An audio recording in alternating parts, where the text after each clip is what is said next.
Hello అండి, అందరూ ఎలా ఉన్నారు? ఈరోజు నేను క్రిస్పీ అండ్ క్రంచీగా ఉండే అలసంద వడల రెసిపీని చూపించబోతున్నాను.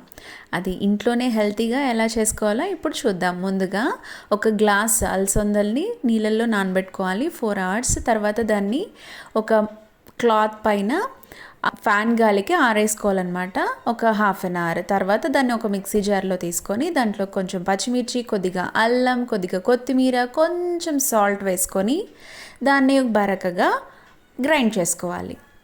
ఇప్పుడు ఇలా అయిన మిశ్రమాన్ని ఒక బౌల్లోకి తీసేసుకొని అందులోకి మనము చాప్ చేసుకున్న ఆనియన్స్, ఒక మీడియం సైజ్ ఆనియన్ని సన్నగా చాప్ చేసుకొని యాడ్ చేసుకొని అందులోకి కొద్దిగా కరివేపాకు యాడ్ చేసుకొని నీట్గా మిక్స్ చేసుకోవాలన్నమాట.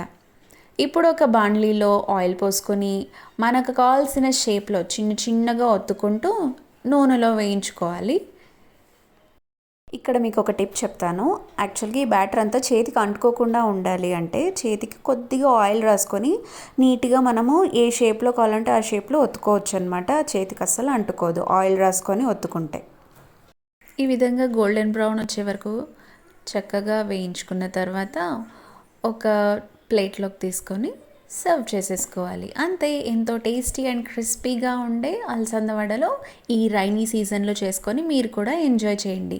తప్పకుండా నా ఛానల్ని సబ్స్క్రైబ్ చేసుకోవడం మాత్రం మర్చిపోవద్దండి. మరిన్ని రెసిపీస్ కోసం గంట సింబల్ని మాత్రం కొట్టండి.